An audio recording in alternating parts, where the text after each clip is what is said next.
Hey everybody, this is John from Brothers Gun Reviews. Just coming to you today with another review. This one's actually coming from Ruger. This is their Alaskan Super Redhawk revolver in 454 Casull. Big old gun. So let's get this thing unboxed and show you what we got here. I actually have opened this and I've actually shot it, but you're just going to pretend like I'm unboxing it for the first time. Comes with a trigger lock. Actually not a trigger lock, it's actually just a gun lock. Big old padlock. The gun itself, and you have you got the manual and then various literature and advertisements, I call them, and everything else that you're probably not even going to look at. It would be a good idea to read the owner's manual though, because this gun does have a couple of unique warnings that come along with it. And I'll go over some of those with you. So this is the gun, and keep in mind I have gigantic hands, so the gun may look small, but it's actually pretty big. Let's get some of this stuff out of the way.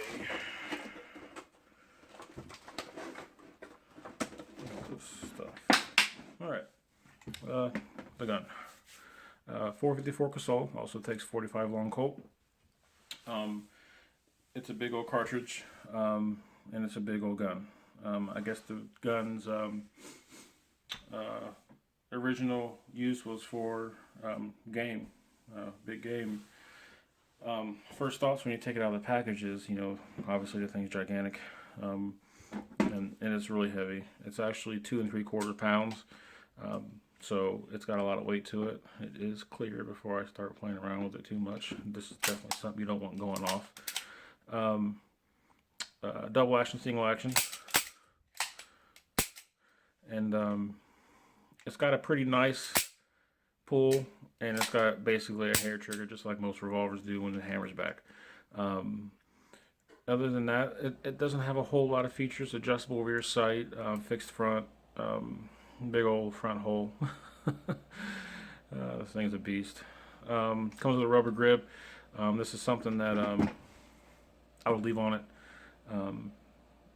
I'm sure you can get wood grips and pearl grips and everything else you can think of, but the rubber grip is there for a reason, and I would suggest leaving it on there.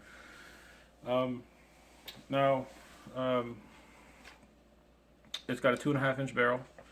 Let's see here. Like I said, it's 2.75 pounds. It shoots 454 Casull and 45 long Colt. It's a pretty big gun. It's a beast. My personal experience with it is I haven't shot any 45 long Colt through it, which I really should have done before I made this video, because the experience I have isn't a great one. It's got a lot of recoil, and I've shot 500 Smith & Wessons a bunch, and this particular gun, it has more recoil than one of those do, and that's the truth. I mean, it's insane. It's just really snappy, and the 500 Smith & Wesson tends to push your hand back, and it might make your hand a little sore, but this is just incredible how snappy the recoil is. One of those special warnings is right here. Warning, recoil. And this is something that you really need to pay attention to. When you're shooting this gun, it's really not a good idea to stay rigid, because you will feel every bit of recoil, but you can't be too loose that the gun wants to fly out of your hands. So there's a good middle ground that you're going to have to find, and you're not going to be able to do without shooting it. So this is something that it's not for the faint of heart. If you have an opportunity to rent one before you buy it, I would suggest you do that, because it is a beast. The ammunition that I shot was this Hornady Custom 300 grain XTP hollow points. There's muzzle velocity is 1,650 feet per second. It's screaming, and I wasn't really expecting the recoil that it gave me. I was expecting some, because I have seen videos on it, but I just didn't realize it'd be so unpleasant.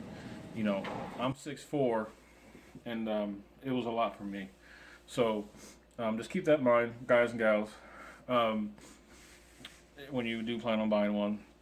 not to mention that this box of 20 cost me $31. So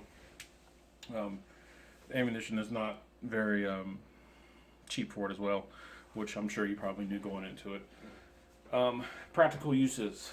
It was designed as a basically like a big game repellent.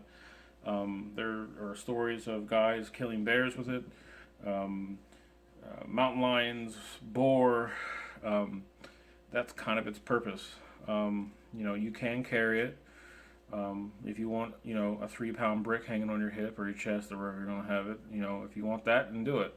But it's not very practical when it comes to that kind of stuff as far as the carrying goes, unless you're going to be backpacking somewhere where there's some dangerous animals, and then I'd want it.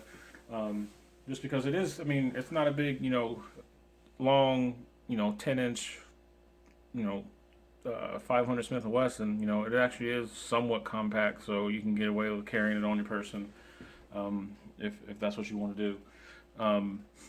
Now, like I said, people will want to carry it, and if that's what they want to do, I don't know if it's an ego issue or they just want to have the biggest, baddest gun on them at all times, and they can't carry a 500 Smith & Wesson. Then by all means, carry it. It's going to be a pain in the butt to draw out of a holster, because it's so heavy, and it's probably going to make your pants fall down if you're carrying it on your belt. But it's a cool gun. It's got that going for it. It's a big cool factor. It was featured in a pretty well-known movie, and it was all throughout that entire movie. And I'm sure a lot of people know what movie I'm talking about. Some might not. I'm not going to go into it. But it's a big boy. I'm going to show the pretty side where it says Ruger Super Redhawk Alaskan. 454 Casull, 45 long Colt. Beast. It's a beast. The cartridge. Let me get into that. This is your standard 45 ACP. Brass bullet, no powder load or primer in it. And this is going to be just the brass itself. And let me unbox some of these that we were shooting. We went through 8 of them. That's about all we wanted to shoot. And I'm dropping them. That's the round compared to a 45 ACP. Huge. The bullet itself is about the same size. This is 230 grains versus 300 grains hollow points. It's basically the same diameter. It's just got a heck of a lot more brass behind it and a lot more powder. And then this is an empty case 45 ACP versus an empty case of 454 Casull. So from what I understand, the 454 Casull is just a touch longer than a 45 long Colt, but it's got more powder, probably Magnum powder, and it's just screaming out of there. It's insane. If it's worth, is it worth owning? I don't know. I guess it depends on you. Rent it and see what you think about it. Is it cool? It's absolutely cool. It's something that'd be neat to have in the safe and pull it every now and then. This one I do not own. This is my brother's, who I'm sure will be on this channel before long, and see that I'm giving his gun a bad review. But it's not all bad. It's just there's things about it that are awesome, and then there's just one big negative, and that's really just the recoil. It's pretty accurate. I was shooting at 25 feet, and then I took it on out to 50 feet, and the bullet went where I told it to every single time. You will flinch when you're first getting used to the gun. Even if you're used to it, you're probably still going to flinch because you know what's coming. And I think that it's, if it's your thing, it's worth having, I guess. I would definitely rent it first and see what you think. But if you want to shoot it all the time, keep in mind that the rounds are expensive. You can have 45 long Colt if that's what you want to shoot through it. I personally wouldn't want to do that because what's the point owning a big gun like this if all you're going to shoot is a smaller load? You can get .45 long Colt revolvers that will do the same thing for half the money of this. So, you know, I've seen these go anywhere from $800 to $1,200. So, you know, depending on your area or how hard they are to get, you know, but, you know, if you're going to go with something this big, you might as well shoot, you know, the big bullets through it. So, you know, pull it out of your safe every now and then to have some fun with it. You know, fire 4 or 5 rounds through it whenever you, however many it takes for you to get fired, and put it back in there for another year. You know, it's really up to you. So, you know, I would say, you know, it is worth owning in that aspect, but if it's something that you want that's practical, it's not. And you know, that's really all I got to say about it. It's a cool gun. You know, the cool factor is pretty high on it, but everything else is just kind of for me. You know, it's the recoil's bad. You know, and it's loud as all get out. Gigantic fireball coming out of the front. If you like that stuff, you'll love this gun. If you like big fireballs and loud noises and huge recoil, then get it. You know, this is what you want.